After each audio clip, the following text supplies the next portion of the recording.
what's your story? What's the wizard story that you typically go to? Because I mean, I have a story. I'm like, well, this happened. Oh, I have so many. What do you mean by that? What do you mean? What do you mean? Well, like wizard story of like your favorite. Oh, your favorite like behind the scenes. He knows. Ben has it in his mind. He already knows the story. He's about to tell. Stop yelling at me. I think Peter already told the story about Richard Lewis. Oh, yeah. Richard who left. Who had a complete existential crisis. I got to go. Yeah. Which doesn't happen, by the way. You don't come in, do the job, do the thing, that's any place of work. And then, like, the day of shooting, you just leave. Yeah. But then at the end, it was a blessing to have Fred Willard. Yeah. Fred Willard. I mean, that opened up a whole new door Fred for was us. comic genius. Yeah, comic genius. Yeah. I remember when we got a call that David Copperfield wanted to be on the show. And I remember the NDAs we signed. Yeah, right. And then so Ruth, our cast director, says, David Copperfield wants to do it. I said, David Copperfield wants to do the show. He said, yeah. I said, oh, that would be great. I think that makes sense. He does magic. Disney's going to love it. It's promotable and stuff. Yeah. So I said, okay, that sounds great. Let's get into it. And he goes, he'd like to see a draft first of the script. I said, oh, well, and so we only had like a first or a second draft. And I said, I'll send him, I'll send him the pages and see. Kind of you. And so I reluctantly send them. And then he gets called back. He says, oh, David likes it, but he wants to talk to you. He wants to call you with some notes. Here's his phone number. Can you call him? Oh my God. So I'm like, okay, here I go. I'm going to call David Copperfield. And so I forget to call, but then the weekend comes. How do you forget to call David Copperfield? Because it was like a Friday night. It was like a Friday night. So then the next morning, I get a call from David Copperfield at home. I was like waiting for your call. Yeah. No, and he goes, hey, it's David. So he proceeds to pitch me this whole thing with, I mean, now he's the star of the show, and everyone else is secondary. And I'm saying, well, it's a great story, David, and I'd love to be able to do that, but we're shooting this thing in 2 weeks, so let's work with what we got. And he said, okay, and we talked about it, and he said, okay, can I send you a couple of notes? And I said, okay. So then the next day, I get a fax. Those were faxes. A fax. I'm not even going to explain it. Look it up. We still use them at the hospital. But the fax starts printing out pages, and they keep coming and coming and all these. He wrote his own spec script. He redid all of his scenes. Yeah, he rewrote his scenes. So he rewrote all of his scenes just to give him more. And, sure. And so then we had to take him to the writer's room, and we had to. And then I had to send him back to him. And by the time we go back and forth, I'm like, I'm so regretting having David Copperfield. So I'm going to ask you a question. I don't remember. Did David Copperfield do an episode? Yeah. Oh, okay. Sorry. We had to sign NDAs because we could not talk about how his magic was done. I don't think I was on that episode. Well, we'll see when we get to when you get there. It was a pre-tape. And the great thing about it was the magic that he did was fascinating. And what he did, it was really... There were some tricks that were more fascinating than others. Yeah. But it was interesting to get a little peek behind the scenes of some of this stuff. Yeah, totally. And and I had a whole new respect for how he did things, and I mean, he's a magician. Yeah, it's fascinating. How elaborate. David Blaine and Steve Valentine, who was in the movie. Yeah.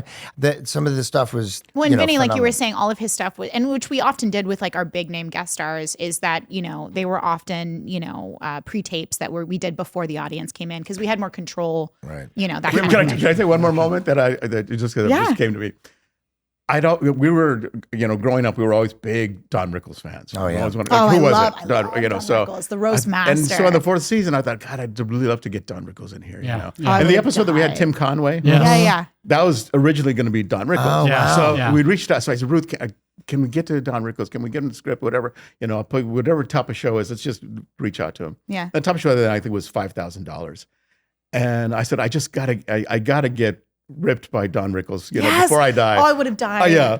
So she said, okay, I'll get it to him. And so then a couple of days later, she comes back. She goes, well, I spoke to Don's people, and I said, well, he was willing to do it. He goes, no, but he wanted me to tell you that he won't even read it for $5,000. That's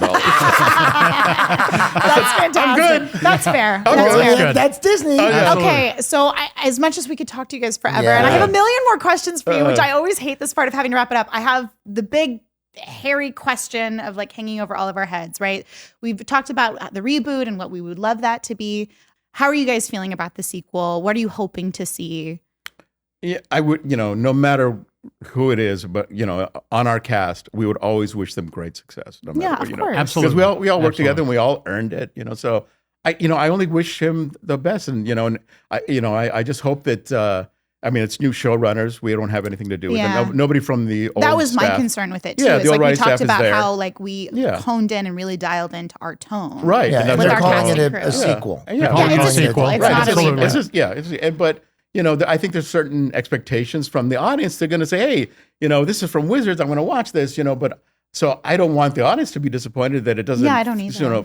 Feel like something respectful of the Wizard or the Wizards franchise Peter had created. Yeah. Well, and David has said, after the pilot, which apparently now when you do a pilot, you don't have the back nine Right. already. It's a so different once world, that yeah. happens, I think Jerry Russo and Harper down the road could, come back and be in because we're in that world. Yeah. Well, as David said, if it makes sense down the line. Yeah. So we'll see. Yeah. But even putting ourselves in the new group's shoes, you would want that. You would want the touchstones of the. You would Harper think. You mean what and made the Jerry show Russo. successful? But it also helps you writing wise. It Yeah. brings in the legacy and all of that stuff. There's great areas to mine. Wish them absolutely much success. Yeah. Want people a whole new For those generation showrunners, to. we wish them well. It's Yeah, it's a and tough thing to everybody do. else. It's a tough thing. I think it's going to Wish be them well. successful, and I think everything's going to work It's out. definitely its own thing, but I see what you're saying, and I agree with you of the fact that I think to make a sequel or a revival successful is you have to tie in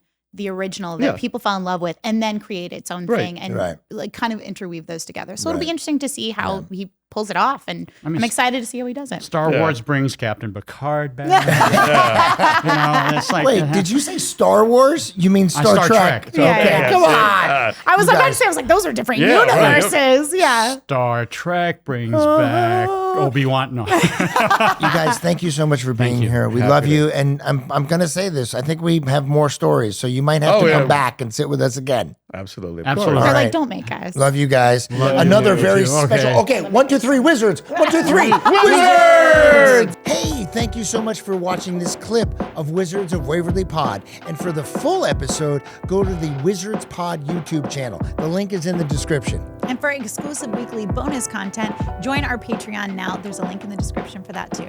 Thanks for watching. Bye now.